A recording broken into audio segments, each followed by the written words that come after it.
Shalom, shalom, mes bien-aimés, tous ceux, les frères et sœurs qui se sont connectés sur cette antenne de l'Institut Apollos.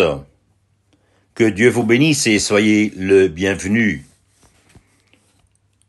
C'est un honneur pour moi que vous êtes avec nous pour écouter la voix de l'Éternel. Ce thème que nous avons abordé depuis quelques mois déjà, c'est intitulé Ecclesia et Basileia. Et nous sommes en train de développer le thème du Basileia, ça veut dire le royaume des cieux ou le royaume de Dieu. C'est-à-dire, c'est le règne du roi, Jésus-Christ, sur et dans cette terre. Parce que la Bible dit que la terre et le ciel est la possession du Dieu Tout-Puissant, du Dieu le Créateur. Et à travers de ce développement de son royaume qu'il est en train d'établir, il est en train de réaliser ses projets. Il est en train de réaliser ce qu'il a décidé d'éternité en éternité. Et nous avons étudié des aspects de l'Église et du Basileia. Et c'est un terme très vaste, bien sûr, parce que ça englobe au moins une période de 6000 ans. C'est au début de la création jusqu'aujourd'hui qu'il y a une Église et un royaume de Dieu. Et ça va exister jusqu'au dernier jour. Et c'est précisément ça, ce thème, que nous sommes en train de découvrir.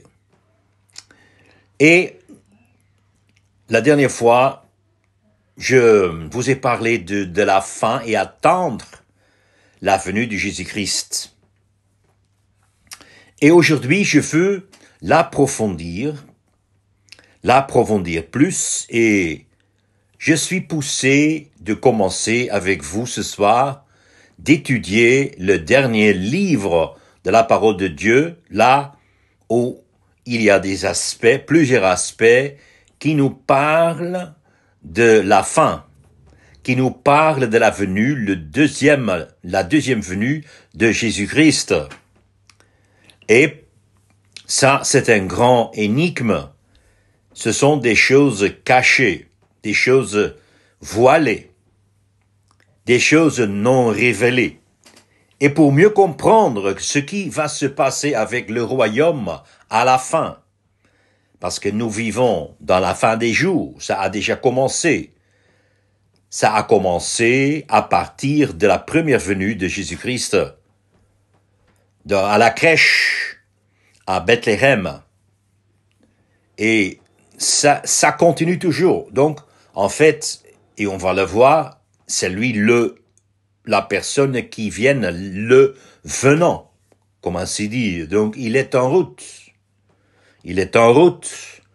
Et il va venir. Et c'est pour cela, nous sommes en train d'attendre.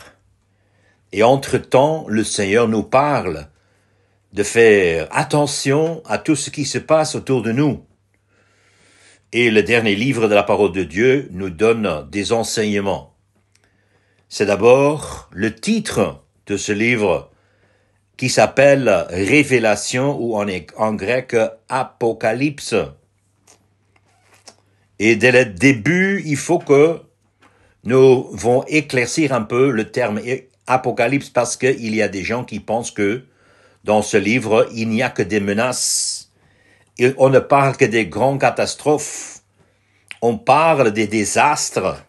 On parle des tremblements de terre, des crises économiques, etc., des choses qu'on voit un peu autour de nous. Mais mes bien-aimés, le terme apocalypse, ça veut dire seulement dévoiler ce qui est voilé.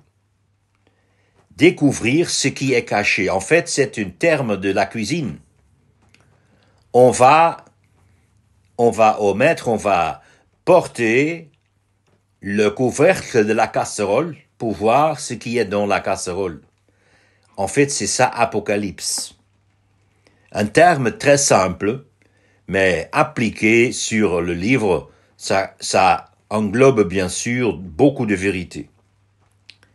Avant de continuer cette introduction, nous allons prier le Seigneur. Alléluia. Oui, Seigneur, tu es le Dieu de l'univers, tu es le Dieu des cieux, tu es le Dieu de l'éternité qui s'est révélé dans le temps, qui l'a créé. C'est toi qui as créé l'heure. Tu as créé le déroulement des saisons, le déroulement du temps. Tu as créé le temps, le jour, la semaine, le mois, l'année. Et tu as fixé un début et une fin. Une fin, un début. C'est pour cela que tu as le nom Jésus-Christ de l'Alpha et l'Oméga.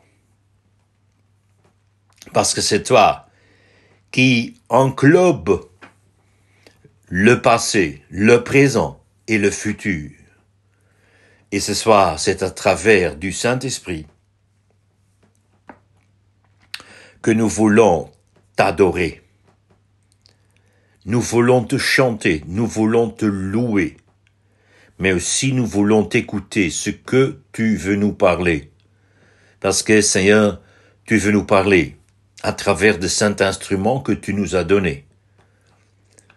Un instrument que l'homme indépendant pense qu'il peut l'utiliser pour ses besoins, pour fournir à ses besoins, à ses intérêts.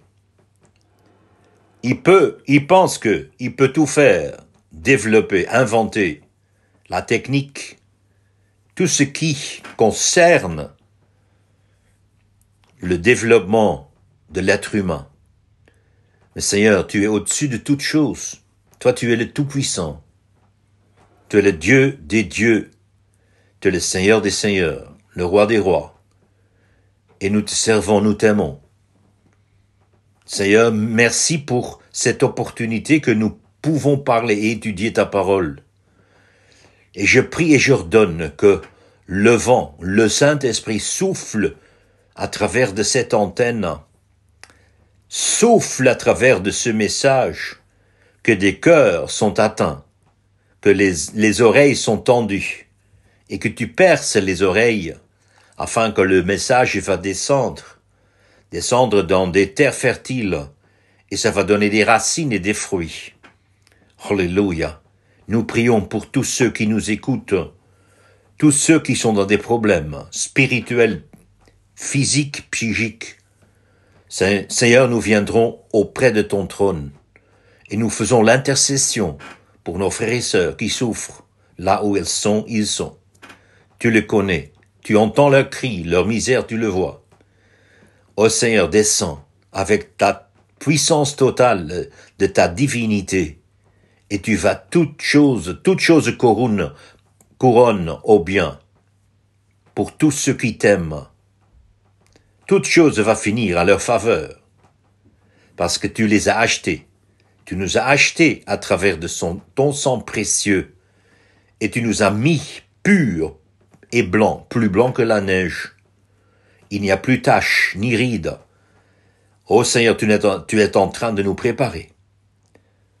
Fais que nous donne des réactions favorables à ton honneur, à ton égard, et que nous montrons qu'il y a un zèle pour te rencontrer, pour être avec toi d'éternité en éternité. Merci Seigneur, bénis cette parole au nom de Jésus. Alléluia. Amen. Encore shalom, tout mon auditoire, mon cher auditoire, qui va me suivre, qui va écouter ce message. On va continuer par la lecture de quelques versets bibliques dans ce fameux livre de Apocalypse.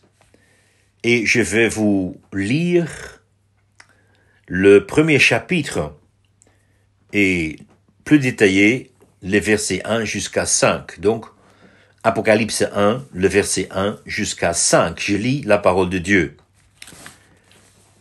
Révélation de Jésus-Christ que Dieu lui a donnée pour montrer à ses serviteurs les choses qui doivent arriver bientôt et qu'il a fait connaître par l'envoi de son ange à son serviteur Jean, lequel a attesté la parole de Dieu et le témoignage de Jésus-Christ, tout ce qu'il a vu.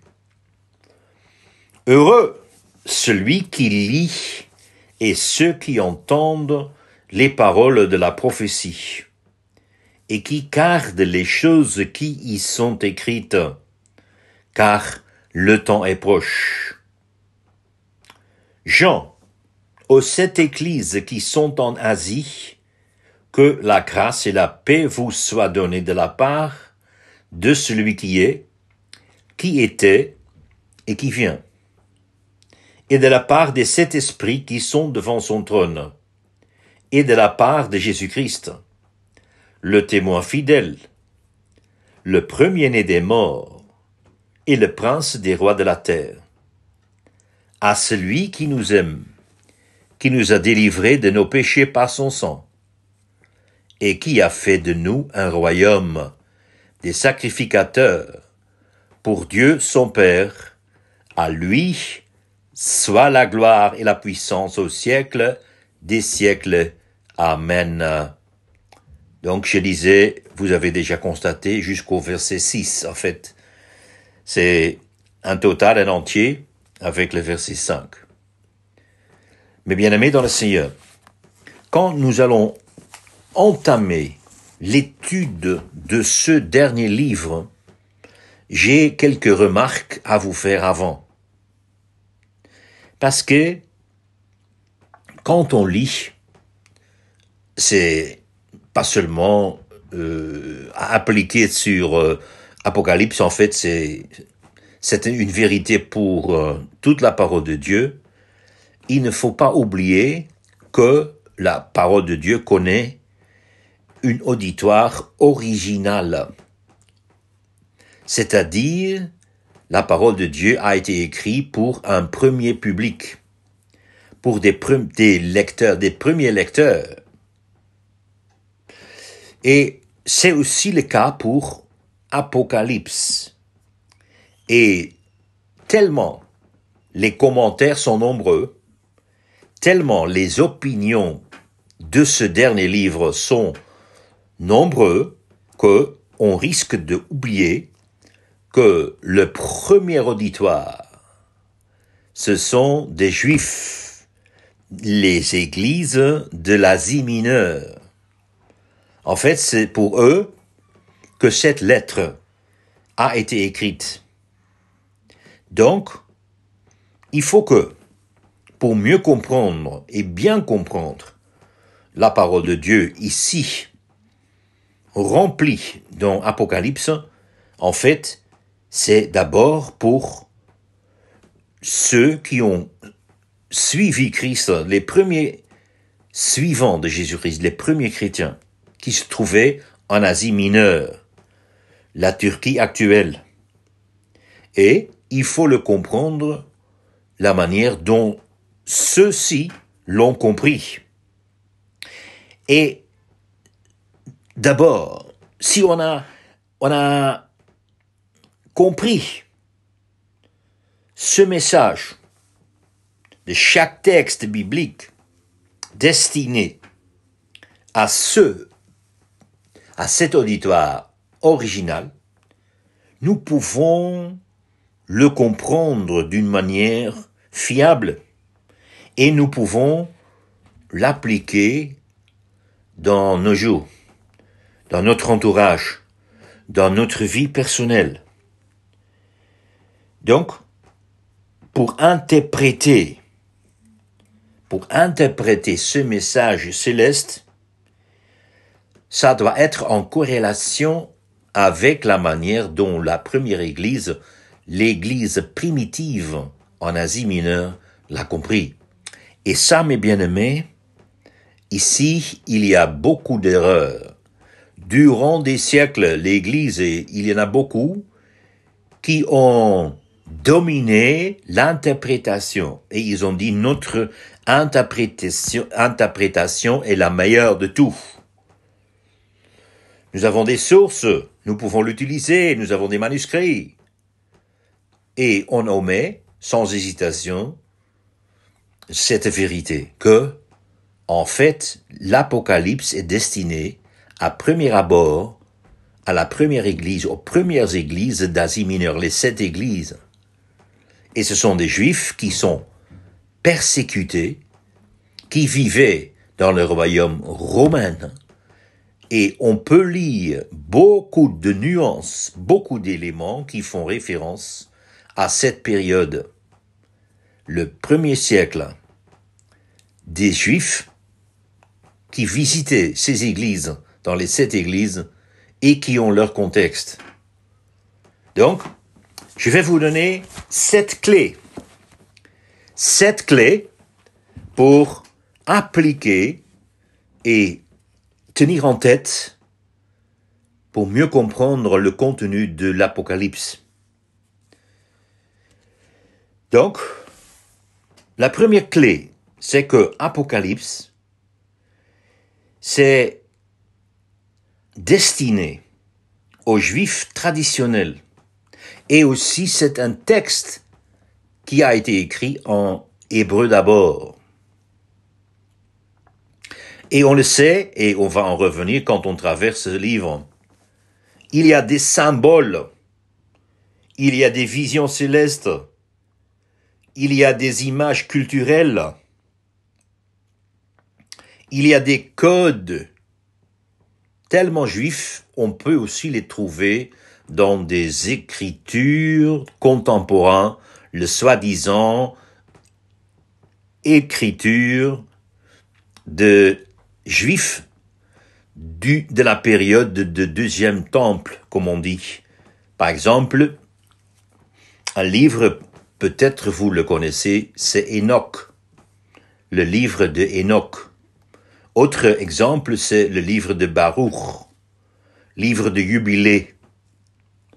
Ce sont des livres qui ont été écrits, disons, 150 ans avant Jésus-Christ, jusqu'à 100 ans après sa naissance. C'est ça, en gros, la période de l'après la deuxième période du temple, comme on dit. C'est la juif apocalyptique. Et ces livres étaient connus dans des églises primitives. Et Jean l'auteur, on est sûr qu'il a connu, il a lu ces livres, ces manuscrits. Parce que il y a des parallèles très importants et qui sautent au jeu, que Jean a même utilisé quelques vérités. Par exemple, dans le livre d'Enoch, et on va en revenir quand on traite les textes verset par verset. Donc, n'oublie pas. Puis, ce texte juif, il y a des sentiments qui sont contraires au royaume romain. Parce que le premier siècle, c'est le siècle des persécutions des Juifs et des chrétiens. Ils ont subi des persécutions de la part des Romains. Et en fait, cette lettre est une polémique contre les païens du royaume romain. On peut trouver des traces et on va les présenter au moment venu. Et puis, troisième clé, pour bien comprendre Apocalypse est une lettre. Une lettre qui d'abord a été destinée aux églises persécutées en Asie mineure. quatrième clé, pour bien comprendre, pour bien tenir en tête, c'est que l'Apocalypse, la révélation, c'est un message prophétique. Et ce message prophétique avait des avertissements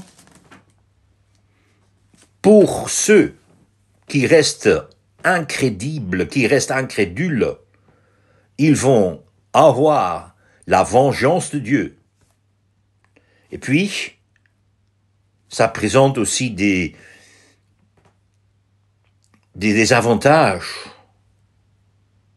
Des avantages pour tous ceux, des bénédictions pour tous ceux qui restent fidèles au Père et au Seigneur Jésus-Christ. Et puis la cinquième clé pour bien comprendre et saisir le contenu de Apocalypse, c'est que ce livre d'abord traite ce qui se passe dans le premier siècle. Donc, d'abord, il faut voir l'histoire du premier siècle. Parce que l'auteur dit que il s'agit des visions qui vont se passer très rapidement, en hâte. Donc, le message doit être compris et embrassé par l'Église du premier siècle. Sixième clé. Bien sûr, ce livre traite aussi des événements pour le futur. On va le rencontrer, mais aussi même des passés. Donc, pour résumer, ce livre traite des événements du passé, de l'actualité et de l'avenir. C'est très bien de comprendre et de tenir en tête. Et puis la septième clé, qui est très importante, et c'est pas sans raison que je vous présente ça dans l'ordre 7, parce que le chiffre de 7, le nombre de 7, on le rencontre souvent dans ce dernier livre. Il y en a des gens qui ont compté, qui ont dit que en Apocalypse, on parle 50 fois du nombre 7.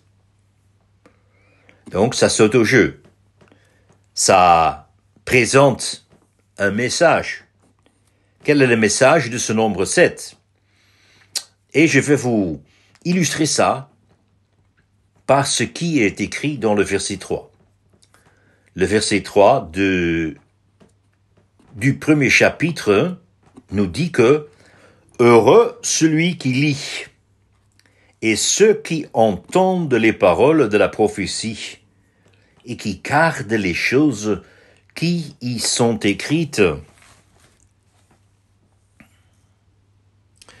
Mes bien-aimés, ça c'est un message spécifique.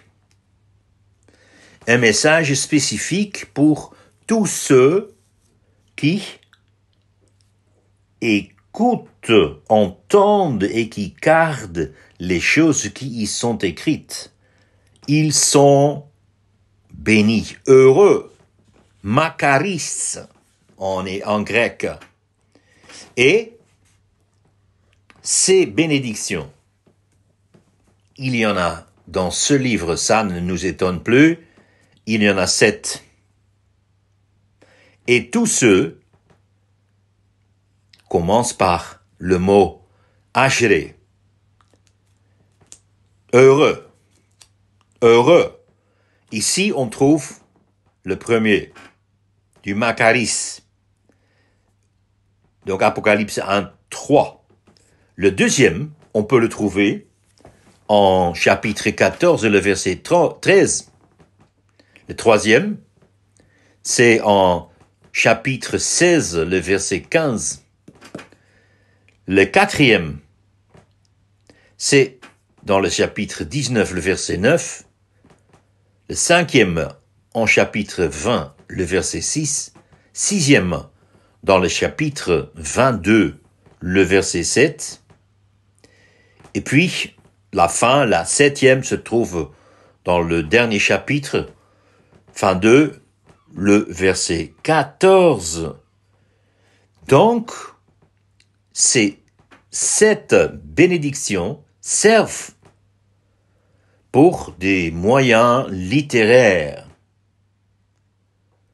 pour les visions de Dieu mieux organisées et de communiquer. Voilà. Ça, c'est la ligne rouge à travers de ce livre, les sept perles, les 7 bénédictions. Et c'est présenté d'une manière qu'on va parler.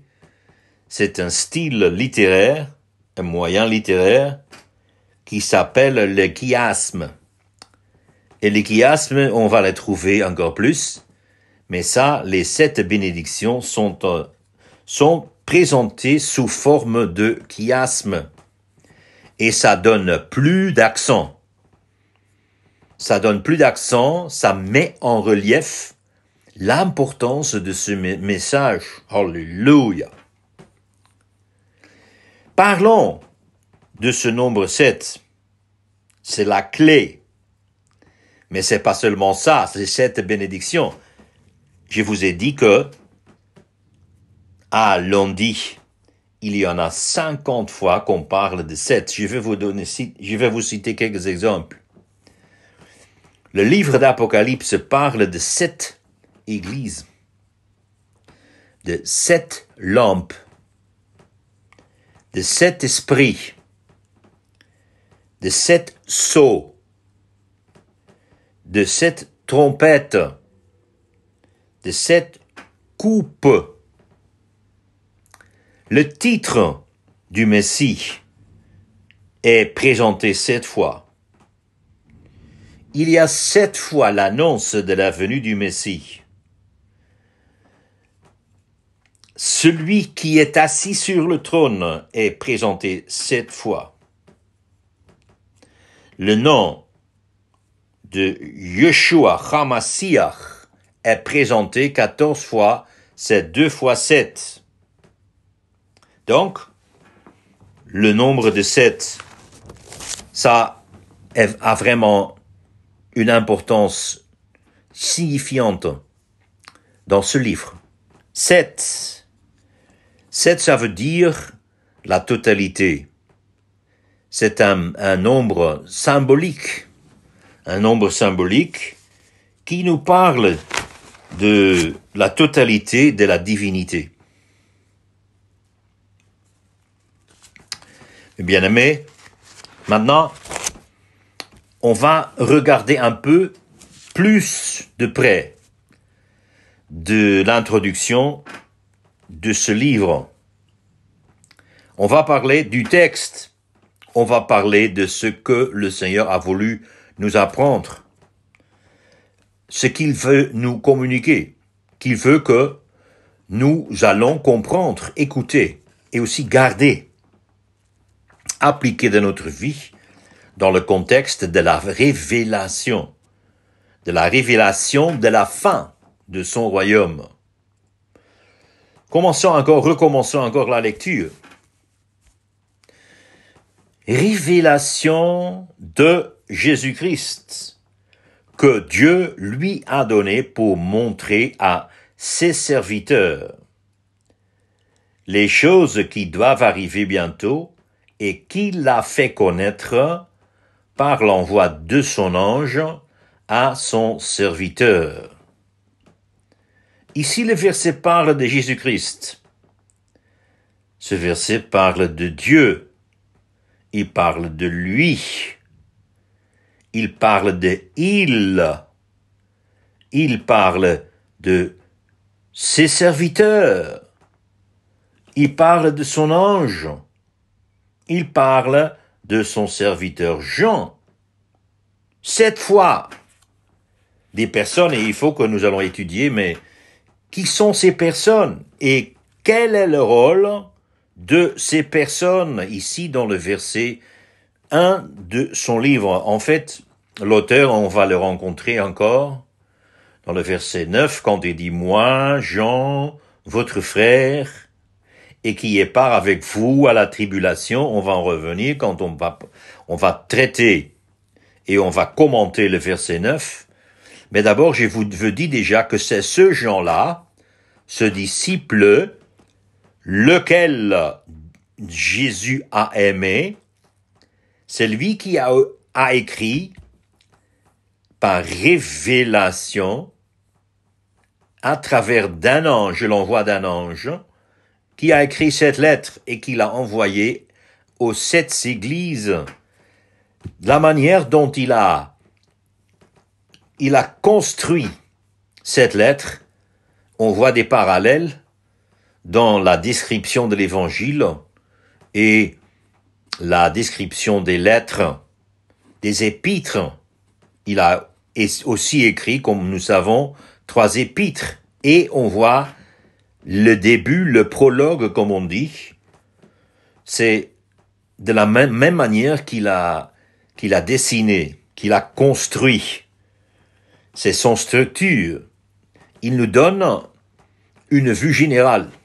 Il donne une vue générale du livre. Comme une aigle, il vole au-dessus de ce livre et nous le voyons dans un vol de cet aigle.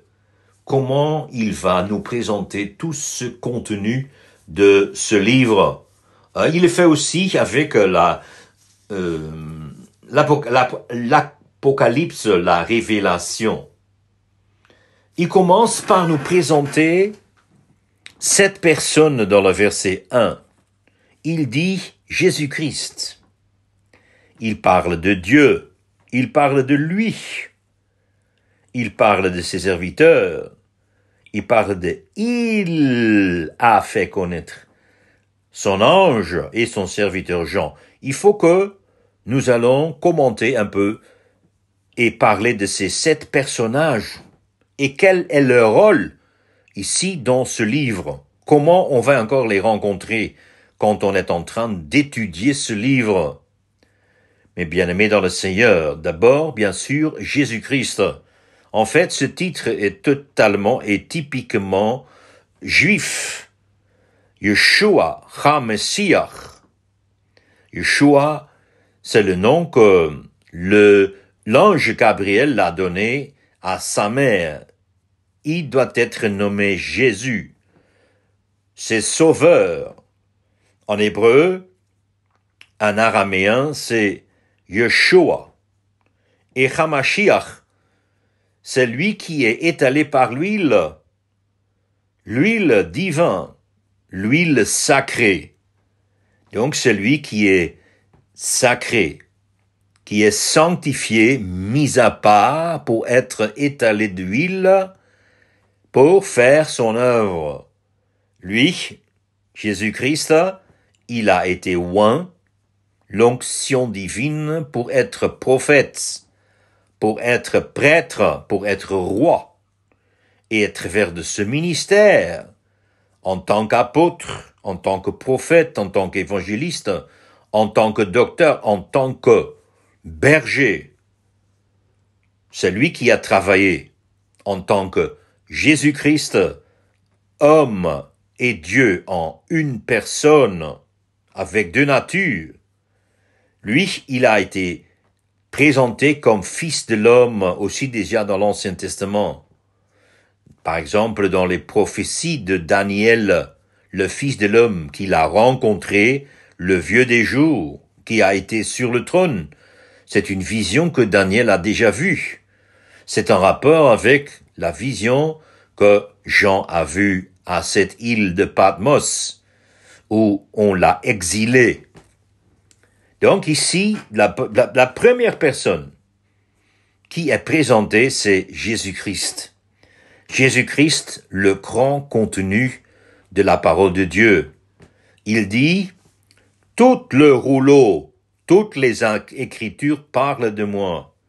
Et on peut le trouver à chaque page de la parole de Dieu, dans l'Ancien Testament et dans le Nouveau Testament. C'est lui la tête de son Église.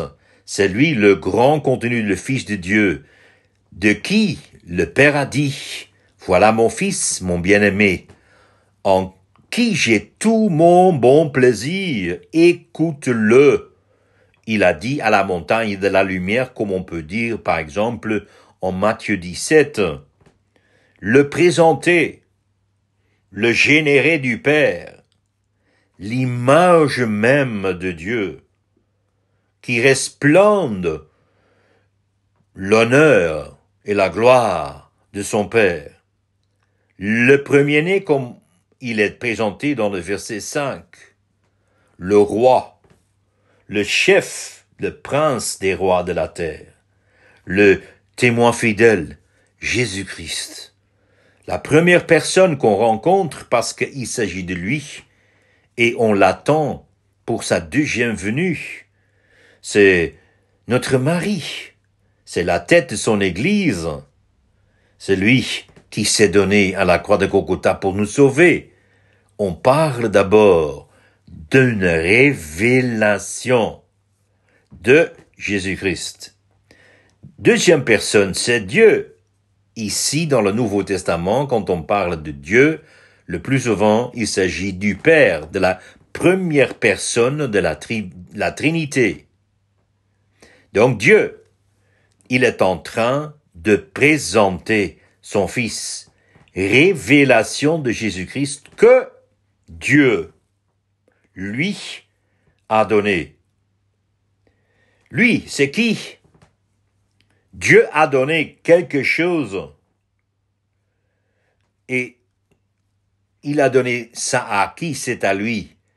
Et quand on lit le contexte, nous ne pouvons rien conclure autre chose que celui, c'est Jésus-Christ, son Fils. Donc c'est Dieu, le Père, qui a montré à son Fils, Jésus-Christ. Et les serviteurs. Donc, le Père a montré des choses. Il a montré des choses parce que le Père, il a donné tout le pouvoir et toute la force. La domination sur cette terre, c'est le Père qui a donné à son Fils. Et le Père aussi, il a donné les choses à venir, le futur. C'est le Père qui a révélé ça d'abord à son Fils. Vous voyez que le mot révélation est écrit dans le singulier. Souvent, on dit les révélations. On dit souvent aussi les révélations de Jean. Même bien aimé, le livre commence par révélation de Jésus-Christ. Et le mot de, c'est une préposition. Nous pouvons demander, mais qu'est-ce que cela veut dire? C'est une révélation que Jésus a donnée? Ou c'est une révélation de la personne de Jésus-Christ? Qu'est-ce que cette préposition veut dire? Parce que, en fait, en grec, la préposition de n'est pas mentionnée, c'est pas traduit. En fait, en grec, on peut lire Jésus, Christou.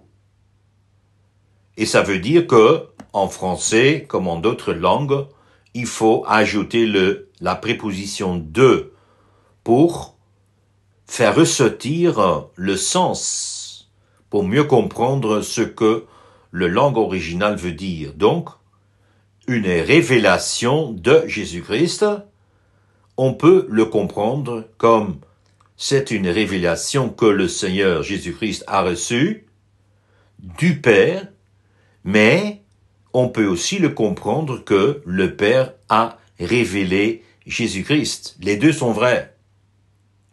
Parce que le Père, il a révélé son Fils, comme d'ailleurs le Fils a révélé le Père.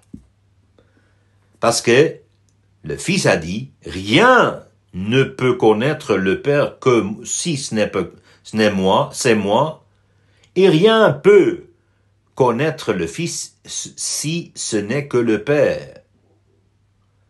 Donc on ne connaît le Père que par le Fils, et on ne connaît que le Fils que par le Père, par une révélation. Mais bien aimé dans le Seigneur, le mot révélation, le mot apocalypse est un mot-clé, pas seulement ici, mais c'est un mot-clé pour toute la vérité de la parole de Dieu. Parce qu'en fait, les secrets, les énigmes du royaume de Dieu, tout ce qui concerne Dieu est invisible, est caché. Et c'est pour cela que beaucoup de personnes sur cette terre ne croient pas. Parce que, quel est le principe humain? Le principe humain, je crois ce que je vois. Je crois que ce que je peux toucher, ce que je peux entendre, ce que je peux goûter pour mes sens, je comprends et je le crois. Mais toutes les choses invisibles, c'est difficile à comprendre. Mais qu'est-ce que Hébreux dit en chapitre 11? Qu'est-ce qui est la foi? La foi est une ferme assurance de ce qu'on ne voit pas. Mais bien aimé, c'est ça. La foi, c'est une chose révélée. Des choses révélées sont saisies par la foi. La foi ne voit pas, mais croit quand même. Et ça, c'est, en fait, ce sont les mystères du royaume de Dieu. Comment on peut croire des choses qu'on ne voit pas, qu'on ne peut pas toucher? Les athéistes se moquent de tous ceux qui fondent leur vie sur la foi. Ils se moquent. Ils se disent, mais on est fou. La religion, qu'est-ce que c'est? Ce n'est que des drogues pour nous droguer, pour cacher la misère, pour donner un peu de joie dans la vie, pour oublier toute la misère. On a la religion. C'est l'athéiste qui dit ça.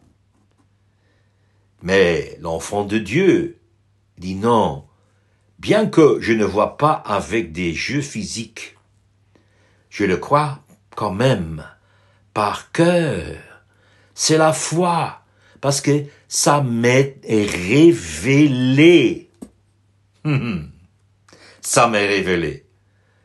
Mon bien-aimé frère et sœur, vous vivez aussi par révélation.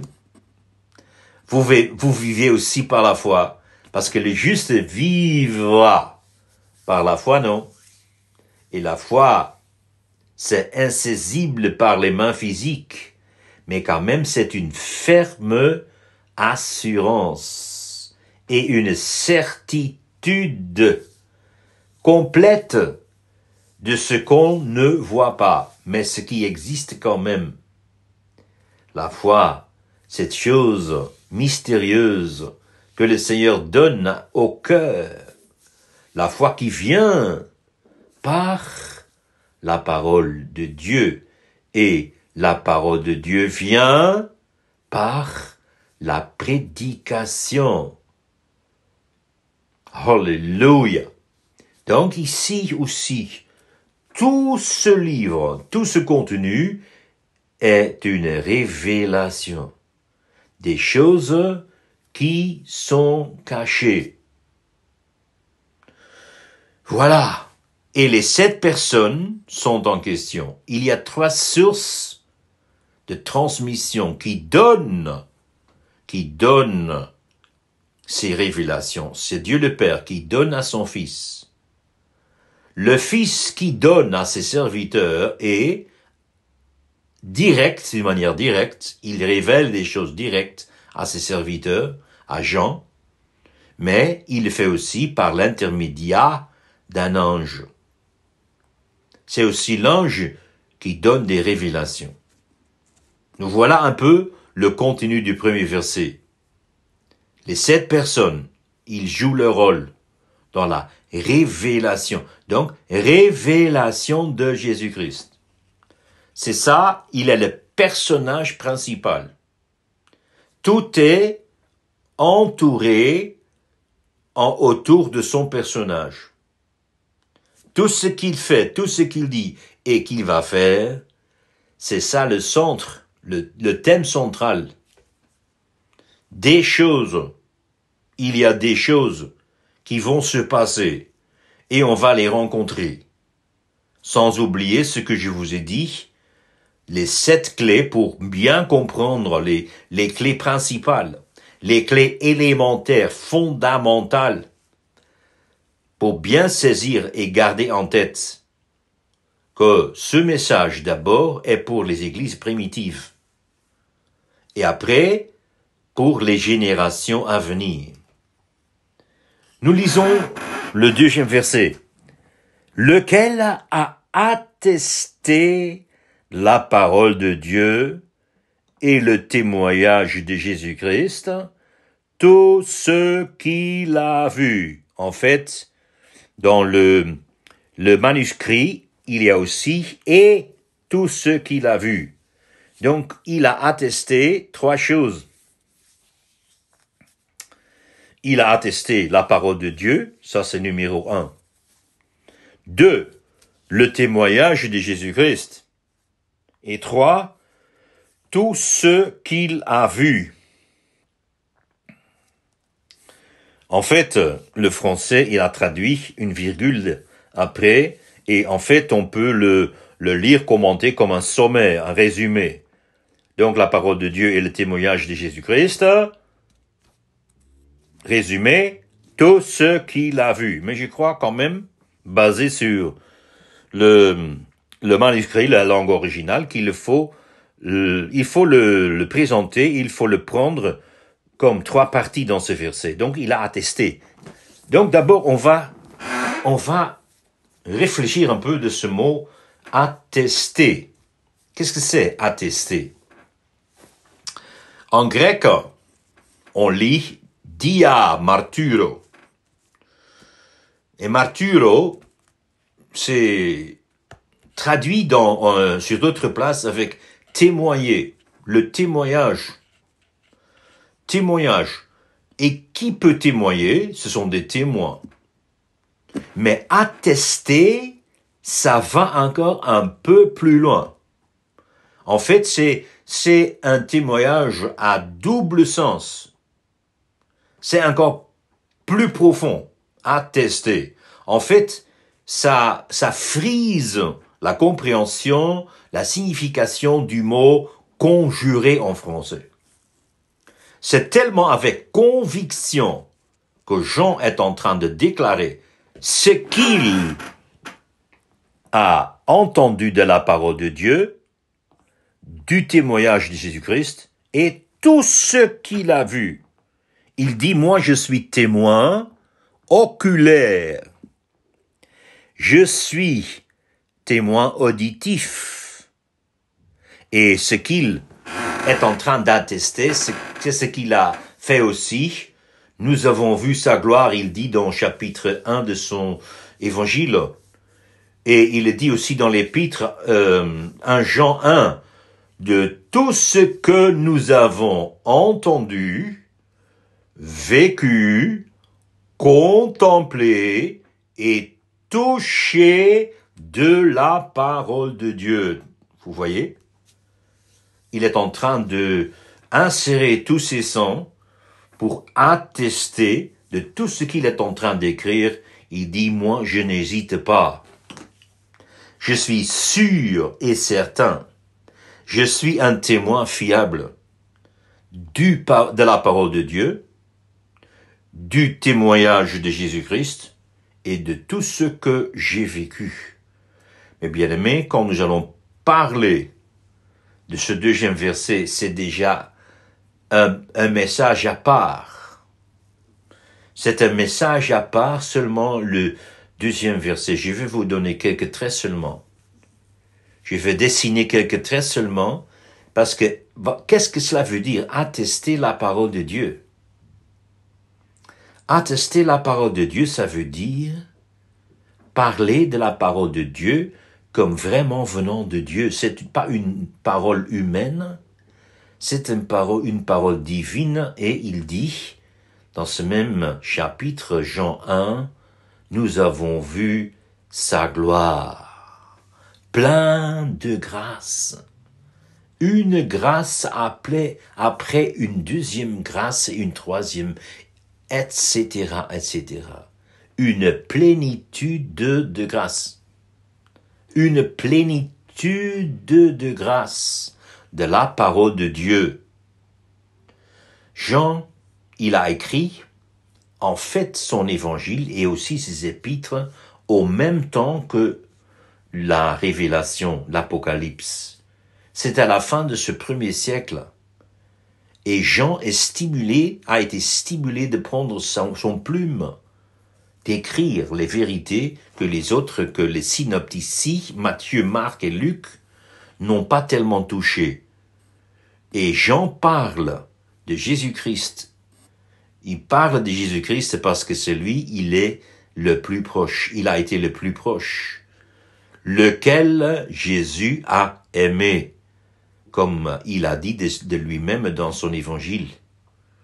Donc Jean, il a été poussé par l'amour. Il a dit, j'ai vu et j'ai entendu la parole de Dieu et j'ai été témoin de Jésus-Christ. Et mon frère et ma sœur, est-ce que je peux vous poser une question ce soir? Réfléchis. Ça a commencé où? Pour Jean. Où il a vu Jésus-Christ pour la première fois. Le témoignage de Jésus-Christ. Jean a entendu un témoignage de Jésus-Christ. De qui? Et quand? Il était où? Le témoignage de Jésus-Christ, pour la première fois, il l'a entendu de la bouche de son premier maître qu'il a suivi en tant que rabbi. C'était Jean le Baptiste. Jean le Baptiste qui a commencé en prédécesseur de Jésus-Christ.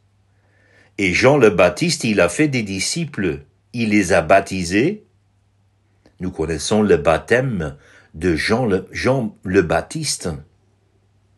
Jean-Baptiste. Et ce Jean-là, ici, Jean le disciple, a été d'abord le disciple de Jean-Baptiste.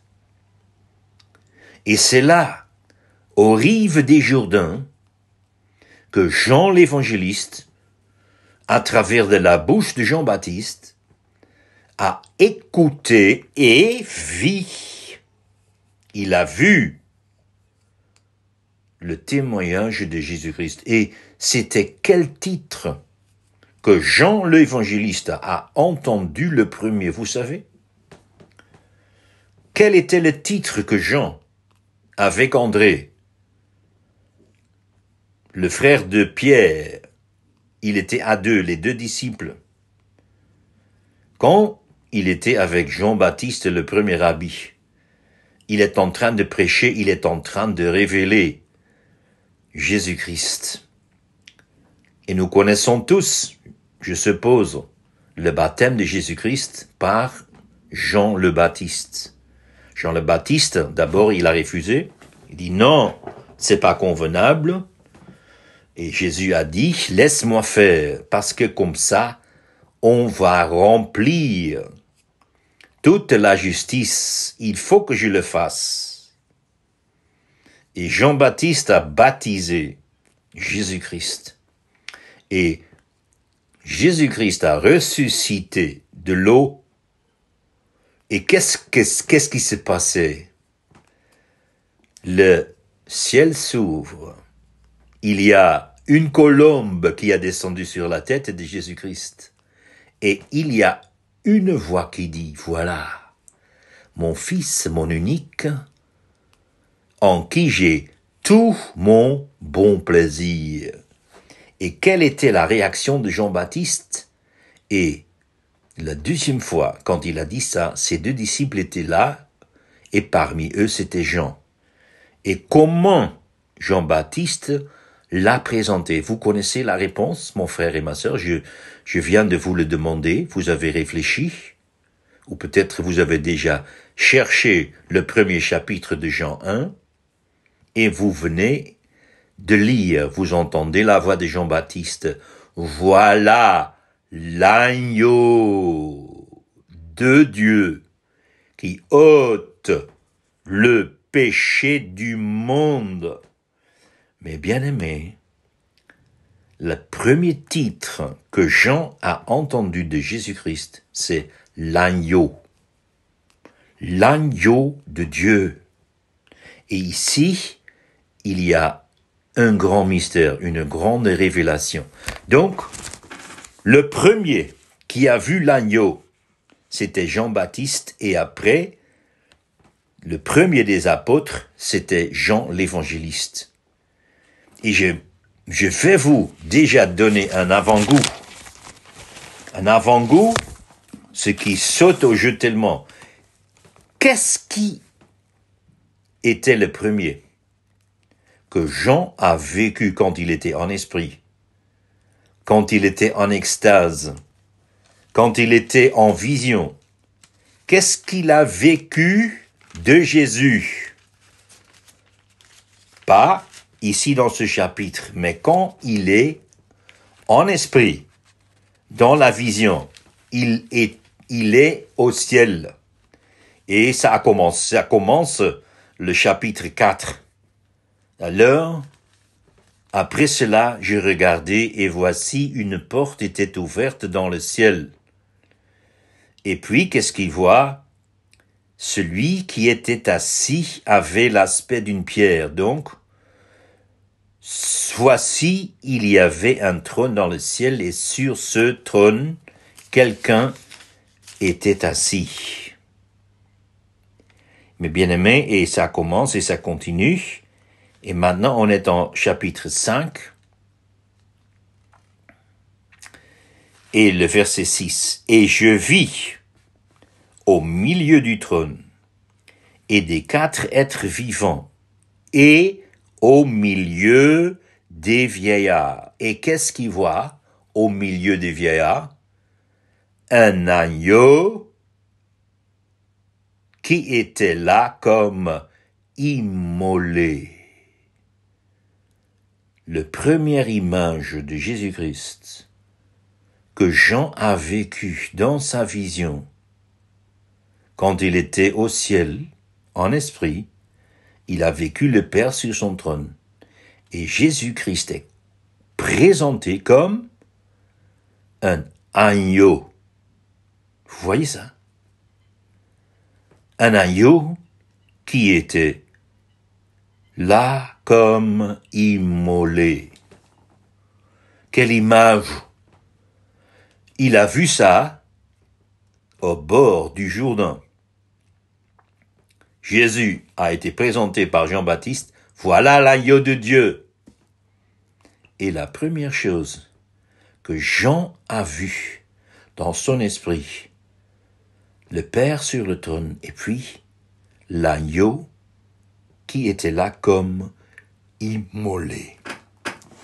Jean, l'évangéliste, le reconnaissait.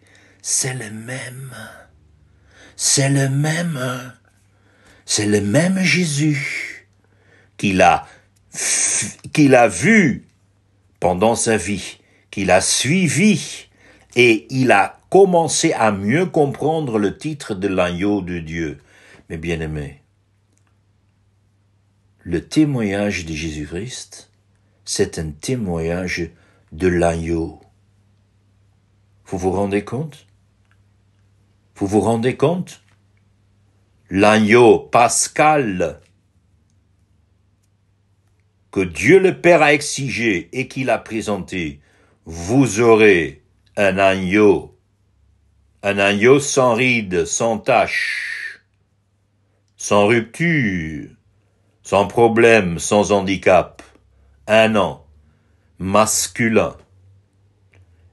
Et il faut l'immoler, parce que nous avons besoin de son sang. C'est à travers de son sang, je vous cachais. quand je vois le sang, je vais vous dépasser. C'est à travers de ce sang que nous sommes sauvés. Le sang de l'agneau divin, le sang de l'agneau immolé, le sang de l'agneau de Dieu qui va ôter le péché du monde. Quelle richesse, quel trésor, quel avenir. Nous allons voir l'agneau comme immolé pour faire mémoire. Comment et combien nous sommes sauvés. D'éternité en éternité, nous allons honorer l'agneau sur le trône, l'agneau immolé. C'est à travers de lui et de lui seul qui nous a ôtés de ce péché. Que le Seigneur bénisse sa parole au nom de Jésus. Alléluia. Amen. Merci Seigneur pour ta parole. Comment tu es merveilleux. Bénis cette parole dans le cœur de quelqu'un et que le Saint-Esprit le tamponne dans notre cœur afin que nous comprenions mieux la révélation et le témoignage de Jésus-Christ. Au nom de Jésus, j'ai ainsi prié. Alléluia. Amen.